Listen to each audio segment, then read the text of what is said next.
আসসালামু আলাইকুম। অন্য মঞ্চের আলোচনায় আজকে আমাদের অতিথি হিসেবে আছেন। এখন ইউনূসও নেই, তার অবৈধ সরকারও নেই, কিন্তু দেশি বিদেশি প্রেসক্রিপশনের নির্বাচনে তারা ঠিকই সংসদে ঢুকে পড়েছে, যদিও তাদের থাকার কথা ছিল জেলখানায়। মজার ব্যাপার হলো, মাস তিনেক আগেও ঢাকাস্থ মার্কিন দূতাবাসে তাদেরকে জামাই আদর করে নিয়ে গিয়ে পরামর্শ দেওয়া হতো দেশ দখলের। আর 2024 সালের জুলাই আগস্টে তো আমেরিকা, যুক্তরাজ্য, জাতিসংঘ সকল কূটনীতিকরা এই সন্ত্রাসীদের টাকা পয়সা, বাসস্থান, কাপড় চোপড় দিয়ে সহযোগিতা করেছে। পাকিস্তান দূতাবাস দিয়েছে স্নাইপার রাইফেল। কিন্তু এই মুহূর্তে ঢাকা সফররত মার্কিন সহকারী পররাষ্ট্রমন্ত্রী পল কাপুর কেন যেন এনসিপির সঙ্গে বৈঠকের তারিখ দিয়েও বৈঠক বাতিল করেছেন। ও মজার ব্যাপার কি জানেন, পল কাপুরের সঙ্গে বৈঠক বাতিলের কারণেই কিনা জানি না, এই এনসিপির সন্ত্রাসীরা ভারতীয় দূতাবাসের কর্মকর্তার সঙ্গে হাসিতে ফেটে পড়তে পড়তে ইফতারি করছেন। ভাবা যায় কি হলো বলুন তো? দিল্লি না ঢাকা, দিল্লি দিল্লি।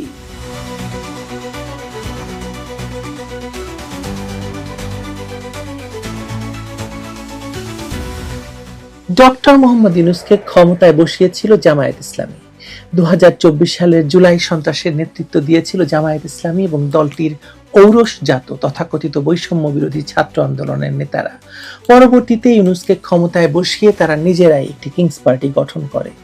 সরকারি অর্থ, সুবিধা আর দেশের সেনাবাহিনীর নিরাপত্তায় দলটি বিগত 18 মাসের বেশি সময় ধরে কাজ করেছে, মূলত ইউনূস সরকারের ভাড়াটে মব বাহিনী হিসাবে। এই মব বাহিনীকে যখন আওয়ামী লীগকে নিষিদ্ধ করার প্রয়োজনে ডাকা হয়েছে, তখন তারা রাত দুপুরে যমুনায় এসে হাজির হয়েছে, বিনিময়ে তাদেরকে অস্ত্র, অর্থ, ক্ষমতা সব দেওয়া হয়েছে।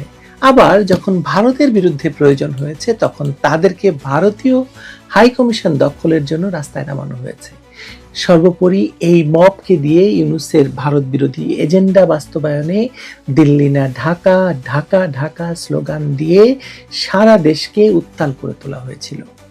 বাংলাদেশের বর্তমান রাজনৈতিক প্রেক্ষাপটে জাতীয় নাগরিক পার্টি বা নাপা এই ভোল পাল্টানো নাটকীয়তা কেবল হাস্যকর নয়, বরং আন্তর্জাতিক কূটনীতির টেবিলে একটি দেউলিয়া সংগঠনের প্রতিচ্ছবি।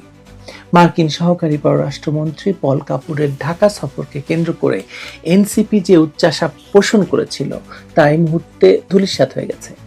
মার্কিন পররাষ্ট্র দপ্তরের দক্ষিণ এবং মধ্য এশিয়া বিষয়ক এই শীর্ষ কর্মকর্তার সফরের মূল এজেন্ডা ছিল নিরাপত্তা সহযোগিতা, ইন্দো প্যাসিফিক কৌশল এবং দ্বিপাক্ষিক বাণিজ্য। সেখানে এনসিপির মতো একটি ভুঁইফোড় এবং উগ্রবাদী সন্ত্রাসী কর্মকাণ্ডে অভিযুক্ত দলের স্থান না পাওয়াটা স্বাভাবিক ছিল। গত বৃহস্পতিবার সকাল 10টায় পূর্ব নির্ধারিত বৈঠকটি যখন কোনো কারণ ছাড়া বাতিল করা হয়, তখন এটি পরিষ্কার হয়ে যায় যে ওয়াশিংটন আর এই কিংস পার্টির কাঁধে হাত রাখতে চাইছে না। পল কাপুর, যিনি সন্ত্রাসবাদ এবং নিরাপত্তা বিশ্লেষণে একজন অভিজ্ঞ ব্যক্তিত্ব, তিনি সম্ভবত এনসিপির অতীত কর্মকাণ্ড এবং জুলাই পরবর্তী সময়ে তাদের ভয়ঙ্কর উগ্রবাদী জঙ্গি তৎপরতার বিশদ রিপোর্ট পেয়ে এই সিদ্ধান্ত নিয়েছেন। আমেরিকার এই প্রত্যাখ্যান এনসিপির জন্য একটি বড় থাপ্পড়, যা তাদেরকে দিগ্ভ্রান্ত করে তুলেছে, লাথিও বলতে পারেন। অথচ এই এনসিপি কিছুদিন আগে ভারতের বিরুদ্ধে জিহাদের ডাক দিয়েছিল। ফেলানী হত্যার 15 বছর পূর্তিতে গত 7ই জানুয়ারি গুলশান বারিধারা এলাকায় ভারতীয় দূতাবাস অভিমুখে তাদের আধিপত্যবাদ বিরোধী মার্চ এবং এখনো নগরবাসীর স্মৃতিতে দগদগে। আমরা ভুলে যাইনি, 7 সিস্টার দখলের ডাক দিয়েছিল হাসনাত আবদুল্লাহ সহ সার্জিস নাহিদও তাতে ছিল। সেদিন তাদের মুখে ছিল ইন্ডিয়া নো মোর, গোলামি না আজাদি এবং দিল্লি না ঢাকার মতো ভারত বিদ্বেষী স্লোগান। পুলিশি বাধার মুখে কাঁটাতারের সামনে দাঁড়িয়ে তারা ভারতকে হুঁশিয়ারি দিয়েছিল যে বাংলাদেশে ভারতের কোনো হস্তক্ষেপ মেনে নেওয়া হবে না। ইনকিলাব মঞ্চের মুখপাত্র এবং এনসিপি ঘরানার নেতা শরীফ ওসমান হাদির মৃত্যুকে কেন্দ্র করে তারা যে অস্থিতিশীল পরিস্থিতি তৈরি করেছিল, তা ছিল সরাসরি দিল্লির সঙ্গে ঢাকার সম্পর্ক ছিন্নের পায় তারা। হাদির মৃত্যুকে কেন্দ্র করে হাসনাত আবদুল্লাহর মতো নেতারা প্রকাশ্য জনসভায় ভারতের 7 সিস্টার্স বা উত্তর পূর্বাঞ্চলকে বিচ্ছিন্ন করে দেওয়ার হুমকি পর্যন্ত দিয়েছিলেন। সার্জিস আলমের মতো নেতারা আলটিমেটাম দিয়েছিলেন ভারতীয় হাইকমিশন বন্ধ করে দেওয়ার। এই যে উগ্র আস্ফালন, এর পুরোটাই ছিল তৎকালীন ইউনূস সরকারের প্রচ্ছন্ন মদদে। সরকার প্রধানের প্রেস উইং থেকে হাদির মৃত্যুর খবর প্রচার এবং তার চিকিৎসার ব্যয়ভার বহন করা প্রমাণ করে যে এই ভারত বিদ্বেষী গোষ্ঠীটি ছিল সরকারের পালিত লাঠিয়াল বাহিনী বা মব বাহিনী। কেন ভারতের প্রসঙ্গ এখানে টানলাম আমেরিকার প্রসঙ্গে কথা বলতে গিয়ে? কারণ খবর শোনা যাচ্ছে যে ভারতীয় হাইকমিশনের সঙ্গে এনসিপির যোগাযোগ হয়েছে। এনসিপি নেতারা ভারতীয় হাইকমিশনের সাথে তাদের যোগাযোগ বৃদ্ধি করার প্রথম পদক্ষেপ হিসাবে ভারতীয় হাইকমিশনকে দাওয়াত দিয়েছে তাদের ইফতার পার্টিতে। বিরাট টাকা খরচ করে এই নবগঠিত দলটি গুলশানের 5 তারকা হোটেলে ইফতার পার্টির আয়োজন করেছে এবং সেখানে সকল দূতাবাসের প্রধানদের সঙ্গে ভারতীয় হাইকমিশনের পক্ষ থেকেও দাওয়াত দেওয়া হয়েছে এবং ভারতীয় হাইকমিশনের পক্ষ থেকে যিনি এসেছিলেন তার সঙ্গে তাদেরকে হাসতে হাসতে ইফতার করতে দেখা গেছে এবং আলাদা করে তারা কথা বলেছেন। রাজনীতির পাশা উল্টে যেতে আসলে সময় লাগে না। যে ভারত বিরোধী সেন্টিমেন্টকে পুঁজি করে এনসিপি মাঠ গরম করেছিল, সেই ভারতের দূতাবাস কর্মীদেরকে নিয়ে ইফতার পার্টি করা এটা নির্লজ্জতা। মার্কিন যুক্তরাষ্ট্র যখন মুখ ফিরিয়ে নিল তখন অস্তিত্ব টিকিয়ে রাখার স্বার্থে তাদের তথাকথিত আদর্শিক শত্রু ভারতের দরজায় তারা কড়া নাড়ছে। এখন পল কাপুরের বৈঠক বাতিলের ঘটনাটি কেবল একটি শিডিউল বিপর্যয় নয়, এটি একটি বার্তা। বার্তাটি হলো আন্তর্জাতিক সম্প্রদায়, বিশেষ করে যুক্তরাষ্ট্র এখন আর বাংলাদেশে কোনো জঙ্গিবাদী মব ভিত্তিক রাজনৈতিক শক্তিকে প্রশ্রয় দিতে ইচ্ছুক নয়। জুলাই আগস্টের ঘটনা প্রবাহে পশ্চিমা বিশ্ব হয়তো সাময়িক সুবিধা বা ভুল তথ্যের ভিত্তিতে এদের সমর্থন দিয়েছিল, কিন্তু দীর্ঘমেয়াদে রাষ্ট্র ক্ষমতায় বা অংশীদার হিসাবে এদের গ্রহণযোগ্যতা শূন্যের কোঠায়। পল কাপুরের মতো ঝানু কূটনীতিকরা বুঝতে পেরেছেন যে এনসিপির মতো দলগুলোর কোনো নিজস্ব রাজনৈতিক ভিত্তি নেই, এরা পরিস্থিতির সুবিধাভোগী এবং যখন যেমন তখন তেমন নীতিতে বিশ্বাসী। শরীফ ওসমান হাদির মৃত্যুর ঘটনাটিকে পুঁজি করে এনসিপি এবং তাদের সমমনা গোষ্ঠীগুলো দেশে যে অরাজকতার সৃষ্টি করেছিল তা ছিল অত্যন্ত সুপরিকল্পিত। একদিকে তারা ভারতের বিরুদ্ধে বিষোদ্গার করেছে, অন্যদিকে জামায়াত ইসলামী সহ কট্টরপন্থী দলগুলোর সঙ্গে মিলেমিশে একাকার হয়ে গেছে। হাদির জানাজা বা দাফন নিয়ে রাষ্ট্রীয় পর্যায়ে যে মাতামাতি দেখা গেছে তা ছিল নজিরবিহীন, কিন্তু এই আবেগের বেলুন ফুটতে শুরু করেছে যখন দেখা গেল যে আন্তর্জাতিক মোড়লরা আর তাদের পাশে নেই। ভারতীয় হাইকমিশন ঘেরাওয়ের হুমকি দেওয়া নেতারা যখন সেই ভারতীয় হাইকমিশনারি কর্মকর্তাদের সঙ্গে এসি রুমের ঠান্ডা হাওয়ায় ইফতার প্লেটে হাতে ছবি তুলেন তখন তাদের রাজনৈতিক সততা নিয়ে প্রশ্ন তোলা বাহুল্য। এটি প্রমাণ করে যে তাদের ভারত বিরোধিতা বা জাতীয়তাবাদী চেতনা ছিল নিছক লোক দেখানো। ক্ষমতার প্রয়োজনে অস্তিত্ব রক্ষার স্বার্থে তারা যে কোনো সময় যে কারো কোলে উঠতে প্রস্তুত। ঢাকাস্থ ভারতীয় দূতাবাসের কর্মকর্তাদের সঙ্গে এনসিপি নেতাদের এই ইফতার এবং হেসে হেসে গড়িয়ে পড়ার ভিডিও নেট দুনিয়ায় ছড়িয়ে পড়ার পর সকলেই বলতে শুরু করেছেন যে এই নেতারা না কিছুদিন আগে দিল্লি না ঢাকা ঢাকা বলে ভারতীয় দূতাবাস আক্রমণের নেতৃত্ব দিয়েছিল, আর আজকে যখন তাদের এক সময়কার মদতদাতা আমেরিকা তাদের সন্ত্রাসী অতীতের জন্য দেখা সাক্ষাৎ পর্যন্ত করছে না, তখন বুঝতে হবে যে সময় ঘুরে গেছে। মার্কিন সহকারী পররাষ্ট্রমন্ত্রী পল কাপুর ঢাকায় এসেছেন, যিনি বিখ্যাত হয়েছেন তার জঙ্গিবাদ বিরোধী গবেষণা, বক্তব্য এবং লেখনের জন্য। তার পক্ষে নিশ্চয়ই জেনে শুনে এই জুলাই জিহাদিদের সঙ্গে বৈঠক করা সম্ভব নয়, তাই না?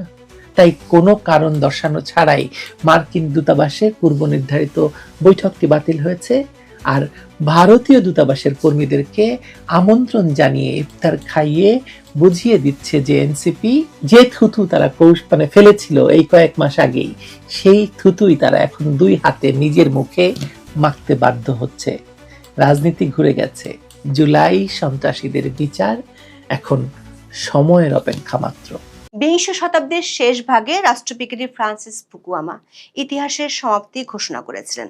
তখন হয়তো তিনি কল্পনাও করতে পারেননি পৃথিবীতে একজন নেতানিয়াহু আর একজন ডোনাল্ড ট্রাম্প আছে, যারা একটি স্বাধীন দেশের ভিতরে গিয়ে দেশটির প্রেসিডেন্টকে তুলে আনতে পারে, কিংবা ইচ্ছে হলে স্কুলের মধ্যে কিংবা নিরস্ত্র জাহাজে বোমা মেরে শত শত নিরপরাধ মানুষকে মেরে ফেলতে পারে। তবে চীনা বংশোদ্ভূত কানাডীয় অধ্যাপক জিয়াং জুইকিন হয়তো অনেক কিছু ভেবে ফেলেছিলেন 2024 সালে। অনেক কিছু আজ করতে পেরে প্রফেসর জুইকিন 3টি ভবিষ্যৎবাণী করেছিলেন, যার মধ্যে 2টি ফলে গেছে, বাকি আছে 3টি, যেটি সঠিক হলে ইরান যুদ্ধে ট্রাম্পের পরাজয় নিশ্চিত। কিন্তু এটা কি কল্পনা করা যায়? অর্থে আর অস্ত্রে ইরানের সাথে যুক্তরাষ্ট্রের তুলনা অবাস্তব। চীনের নস্ট্রাডামাস খ্যাত জিয়াং জুইকিনের মতো অসম্ভব রকমের অবিশ্বাস্য ভবিষ্যৎবাণী না করলেও বিশ্লেষকদের ধারণা পাল্টেছে গত এক সপ্তাহে। শুরুতে যেটাকে ভাবা হয়েছিল ট্রাম্পের মাস্টার স্ট্রোক, বিশ্লেষকরা এখন সেটাকে মনে করছেন ট্রাম্পের কেরিয়ারের মস্ত বড় ভুল। যুদ্ধের শুরুর দিকে ট্রাম্প দাবি করেছিলেন ইরান 10 বছরের জন্য শেষ হয়ে গেছে এবং তাদের বিমান ও নৌবাহিনী নাই হয়ে গেছে। কিন্তু বাস্তব চিত্র ভিন্ন কথা বলছে। ব্যাংকের লকারের মতো গোলাবারুদের হেফাজতখানা থেকে নতুন আর আধুনিক মিসাইল বের করছে ইরান। আমেরিকা ভেবেছিল এই যুদ্ধ ভেনেজুয়েলার মতো দ্রুত শেষ হবে, কিন্তু বাস্তবে এটি আফগানিস্তানের মতো দীর্ঘস্থায়ী সংকটের রূপ নিচ্ছে। পরিস্থিতি যত দূর গড়িয়েছে তাতে হুথিদের ক্ষেত্রে যেভাবে গোপনে সরে এসেছিল তেমনটাও সম্ভব না ইরানের ক্ষেত্রে। তাহলে কি অসীম ক্ষমতাধর মিস্টার ট্রাম্প আর তার আমেরিকা ব্যাকফুটে? এই প্রশ্ন তুলছেন আন্তর্জাতিক বিশ্লেষকেরা। বোদ্ধাদের ভীষণভাবে ভাবতে হচ্ছে, ঐতিহাসিকভাবে যুদ্ধে কেন ইরানিদের কেউ হারাতে পারে না? কেন ইরান এক দুর্ভেদ্য দুর্গ যেখানে আধুনিক সমরাস্ত্র নিয়ে আসা মার্কিন বাহিনীর হাতে আছে দুটো অপশন, হয় ভাগো মানে পিছু হটো, না হয় বছরের পর বছর ধরে যুদ্ধ করতে থাকো মানে এক দীর্ঘমেয়াদী ও ব্যয়বহুল যুদ্ধের ফাঁদে আটকা পড়ে যাওয়া। এর মধ্যে ইসরায়েলের টার্কি গেমের গোমর ফাঁস হয়ে যাওয়ার পরিস্থিতি আরো জটিল হয়ে যাচ্ছে। বিস্তারিত জানতে চলুন যাওয়া যাক বিশ্লেষণে।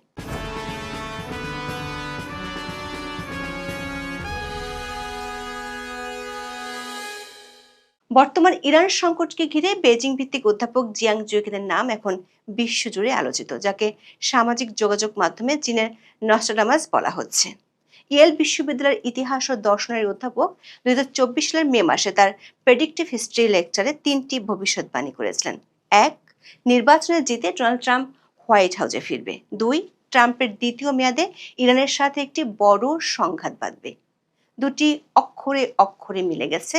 3 নম্বর ভবিষ্যৎবাণীটি ছিল ইরান যুদ্ধে আমেরিকার চূড়ান্ত পরাজয় এবং পিছুহাঁটা। প্রথম দুটি দাবি হুবহু মিলে যাওয়ার পর যুগের তৃতীয় ভবিষ্যৎবাণীটি এখন ট্রাম্প প্রশ্নের জন্য এক মনস্তাত্ত্বিক চাপ হয়ে দাঁড়িয়েছে। তার মতে এই যুদ্ধটি কোনো স্বল্প মেয়াদী বিজয় নয়, বরং এটি একটি সহিংস যুদ্ধ বা ওয়ার অফ অ্যাটিটিশন হিসেবে দীর্ঘস্থায়ী হবে, যা শেষ পর্যন্ত আমেরিকান সাম্রাজ্যের পতন ঘটাবে। তিনি যুক্তি দিয়েছেন যে ইরান গত 20 বছর ধরে এই নির্দিষ্ট সংঘাতের জন্য প্রস্তুতি গ্রহণ করেছে এবং তাদের কৌশল কেবল সম্মুখ যুদ্ধ নয়, বরং মার্কিন শক্তির ধৈর্য ও অর্থনীতিকে ক্লান্ত করে তোলার উপর ভিত্তি করে প্রতিষ্ঠিত। দর্শক, অধ্যাপক জিয়াং জুইকিন কোনো জ্যোতিষী নন, তাহলে তার কথা মিলে যাচ্ছে কিভাবে? তার কথার কি কোনো বৈজ্ঞানিক ভিত্তি আছে? অধ্যাপক জুইকিন তার উদ্ভাবিত প্রেডিক্টিভ হিস্ট্রি নামক একটি বৈজ্ঞানিক কাঠামোর মাধ্যমে বৈশ্বিক রাজনীতির গতিপথ বিশ্লেষণ করেন। এই পদ্ধতিটি মূলত ঐতিহাসিক প্যাটার্ন, গেম থিওরি এবং ভূ রাজনৈতিক প্রণোদনার উপর ভিত্তি করে তৈরি। তিনি আইজাক আসিম্বের কালজয়ী কল্পবিজ্ঞানের ধারণা সাইকোহিস্ট্রি থেকে অনুপ্রাণিত হয়ে ঐতিহাসিক তথ্যের গাণিতিক মডেলে ভবিষ্যতের পূর্বাভাস প্রদান করেন। অধ্যাপক জুইকিন ইরানের বিরুদ্ধে মার্কিন সামরিক অভিযানকে প্রাচীন গ্রিসের সিসিলিয়ান অভিযান নামক ঐতিহাসিক বিপর্যয়ের সাথে তুলনা করেছেন। 415 খ্রিস্টপূর্বাব্দে পেলোপনেসিয়ান যুদ্ধের সময় এথেন্স যখন তার ক্ষমতার শিখরে ছিল, তখন তারা তাদের নৌশক্তির দম্ভে সিসিলি আক্রমণ করেছিল। সেই অভিযানের লক্ষ্য ছিল উচ্চবিলাসী, কিন্তু লজিস্টিক এবং কৌশলগতভাবে সেটি ছিল একটি দুঃস্বপ্ন। শেষ পর্যন্ত এথেন্সের বিশাল বাহিনী সিসিলির দুর্গম ভূখণ্ডে ধ্বংস হয়ে যায়, যা ছিল এথেন্সীয় সাম্রাজ্যের পতনের সূচনা। জিয়াং জুইকিনের মতে ইরান হলো আধুনিক যুগের সিসিলি। দেশটির বিশাল আয়তন, পাহাড়ি ভূপ্রকৃতি এবং অত্যন্ত উচ্চ ক্ষমতা সম্পন্ন স্বাধীনচেতা জনসংখ্যা যে কোনো আক্রমণকারী বাহিনীর জন্য একে একটি মৃত্যু ফাঁদে পরিণত করেছে। মার্কিন যুক্তরাষ্ট্র হয়তো প্রযুক্তির জোরে প্রাথমিক বিজয় অর্জন করতে পারে, কিন্তু দীর্ঘমেয়াদী দখলদারিত্ব বা শাসন পরিবর্তনের চেষ্টা তাদের জন্য লজিস্টিক বিপর্যয় ডেকে আনবে। তার বিশ্লেষণ অনুযায়ী ইরানের পার্বত্য ভূখণ্ড এবং বিশাল জনসংখ্যা দেশটিকে দখলের জন্য অন্তত 30 থেকে 40 লক্ষ সৈন্যের প্রয়োজন, যা দেওয়ার সক্ষমতা বর্তমানে আমেরিকার নেই। জুইকিনের মতে যুদ্ধের ময়দানে মার্কিন সেনারা জিম্মি হিসেবে আটকা পড়বে এবং রাশিয়া একটি নিউক্লিয়ার রেড লাইন ঘোষণা করে আমেরিকাকে কৌশলগতভাবে একঘরে করে ফেলবে। দর্শক, প্রফেসর জুয়েকিনের ভিডিওটি ভাইরাল হওয়ায় বিশ্লেষকদের মধ্যে ঐতিহাসিক বাস্তবতাকে নতুন করে চিন্তা করার প্রবণতা দেখা যাচ্ছে। প্রশ্ন উঠছে, ইরানের দুর্ভেদ্য ভূগোল কি আবার ইরানকে রক্ষা করবে? ভাবা হচ্ছে সবচেয়ে বড় শক্তি হলো দেশটির অদ্বিতীয় ভৌগোলিক মানচিত্র। ইরান মূলত একটি বিশাল উচ্চভূমি, যা চারদিকে সুউচ্চ পর্বতমালা দ্বারা পরিবেষ্টিত। পশ্চিমে এবং দক্ষিণ পশ্চিমে প্রায় 1600 কিলোমিটার জুড়ে বিস্তৃত জাগ্রস পর্বতমালা দেশটিকে ইরাক এবং তুরস্ক থেকে প্রাকৃতিকভাবে বিচ্ছিন্ন করে রেখেছে। উত্তরে আছে আলবোর্স পর্বতমালা, যা কাস্পিয়ান সাগরের উপকূল বরাবর বিস্তৃত। সেখানে আছে ইরানের সর্বোচ্চ শৃঙ্গ মাউন্ট দামাপান্ত। এই পার্বত্য অঞ্চলে ট্যাঙ্ক বা ভারী সাজোয়া যান চালানো প্রায় অসম্ভব, যা বিদেশি বাহিনীকে গেরিলা আক্রমণের সহজ শিকারে পরিণত করে। সে কারণে স্থলপথে সৈন্য পাঠাতে চান না ট্রাম্প, কুর্দিদের দিয়ে আক্রমণের চেষ্টা করছেন। এমনকি আলেকজান্ডার দ্য গ্রেটের সময় থেকে রোমান এবং অটোমান সাম্রাজ্য পর্যন্ত সবাই ইরানের এই পার্বত্য ভূখণ্ডের কাছে নতি স্বীকার করতে বাধ্য হয়েছিল। জাগ্রস পর্বতমালার বন্ধুর পথগুলো অতিক্রম করে একটি আধুনিক যান্ত্রিক বাহিনীকে ইরানের হৃৎপিণ্ডে পৌঁছাতে হলে যে পরিমাণ জ্বালানি এবং জনবল প্রয়োজন হবে তা বহন করা বর্তমান মার্কিন অর্থনীতির পক্ষে প্রায় অসম্ভব।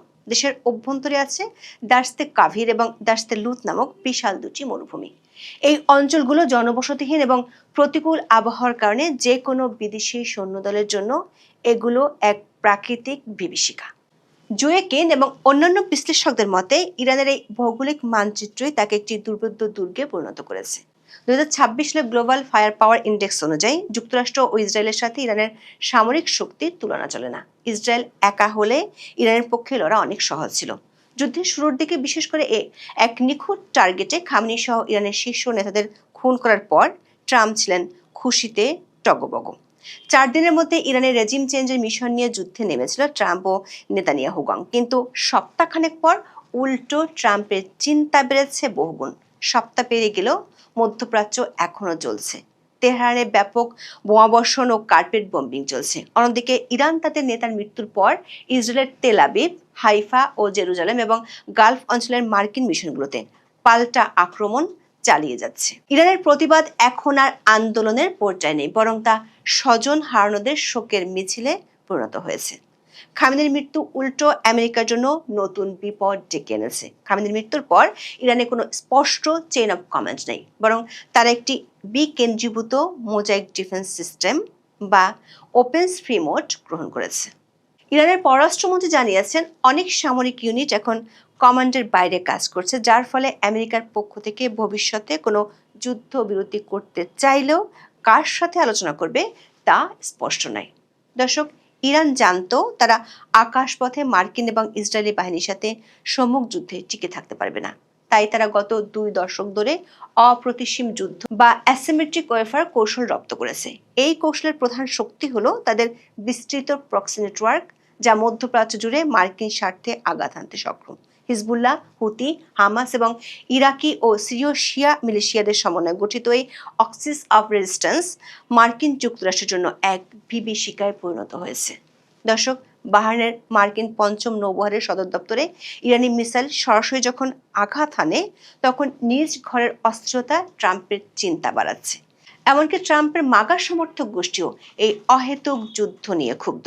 সাবেক কংগ্রেসম্যান মার্জরি টেলর গ্রিন এই প্রশাসনকে মিথ্যাবাদী বলে অভিহিত করেছেন এবং মনে করিয়ে দিয়েছেন যে ট্রাম্প জিরো ওয়ার বা যুদ্ধহীন আমেরিকার প্রতিশ্রুতি দিয়েছিলেন। রয়টার্স এবং ইপসোসের জরিপে দেখা গেছে মাত্র 27% আমেরিকান এই যুদ্ধের পক্ষে রায় দিয়েছে। ইরান তার সস্তা ড্রোন দিয়ে আমেরিকার অত্যন্ত দামি ইন্টারসেপ্টর মিসাইল খরচ করিয়ে নিচ্ছে। পেন্টাগন এবং উপসাগরীয় মিত্ররা ইতিমধ্যে তাদের ইন্টারসেপ্টর মজুদ ফুরিয়ে আসার আশঙ্কায় রয়েছে। অন্যদিকে ইসরায়েলের জন্য এই যুদ্ধ কেবল সামরিক নয়, বরং একটি বিশাল অর্থনৈতিক বোঝা হয়ে দাঁড়িয়েছে। ইসরায়েলি অর্থ মন্ত্রণালয় জানিয়েছে, ইরানের সাথে এই সংঘাতের ফলে দেশের অর্থনীতি প্রতি সপ্তাহে $3 বিলিয়ন বা 9.4 বিলিয়ন শেকেল লোকসান গুনছে।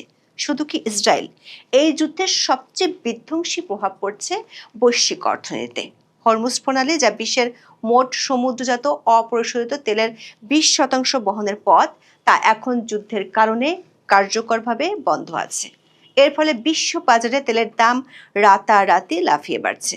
যুদ্ধের সপ্তম দিনে ব্রেন্ট ক্রুডের দাম ব্যারেল প্রতি $83 পৌঁছেছে, যা গত শুক্রবার ছিল মাত্র $73। ট্রাম্প দাবি করেছিলেন হরমুজ খোলা থাকবে কারণ ইরানের নৌবাহিনী সমুদ্রের নিচে, কিন্তু ইরান ইউএসবি এবং ভূমি থেকে উৎক্ষেপিত ক্ষেপণাস্ত্র দিয়ে জাহাজ চলাচল অচল করে দিয়েছে।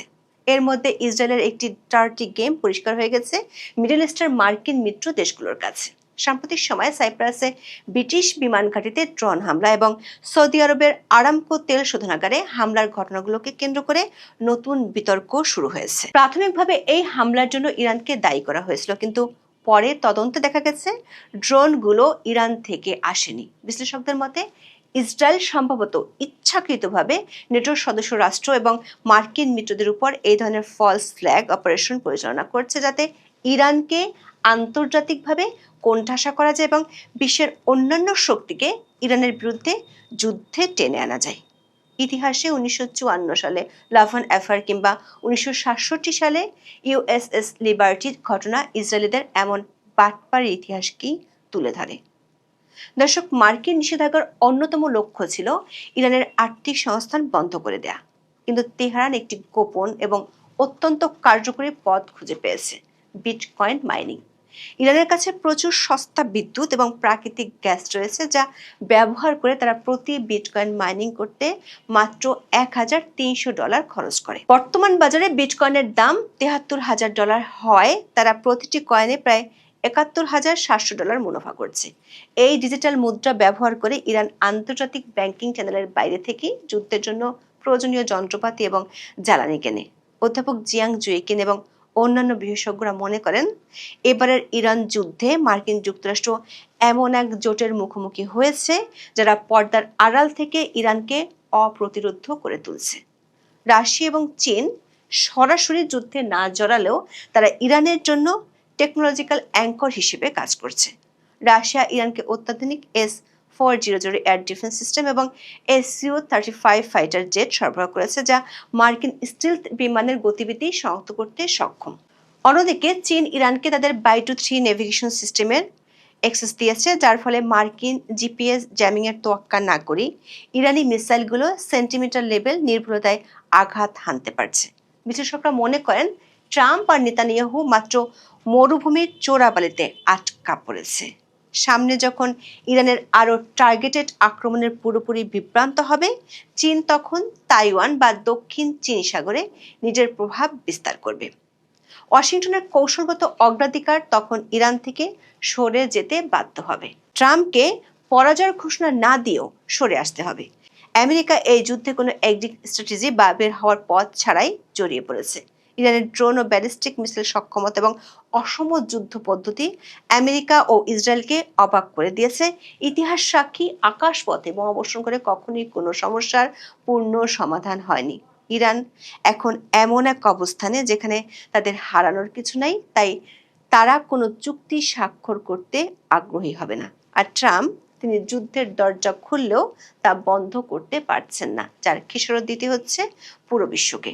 ইরান বিশ্ব অর্থনীতিকে দিচ্ছে ওয়েল শেক। যুক্তরাষ্ট্রে ঘনিয়ে আসছে মিডটার্ম নির্বাচন, যেখানে তেলের দাম আর মুদ্রাস্ফীতি ট্রাম্পের গদি নড়বড়ে করে দিবে। বিশ্লেষকরা মনে করেন শেষ পর্যন্ত ট্রাম্পকে হয়তো একটি সম্মানজনক শান্তি চুক্তির পথ খুঁজতে হবে, অন্যথায় এই যুদ্ধ তার দ্বিতীয় মেয়াদের সফলতার কবর রচনা করতে পারে।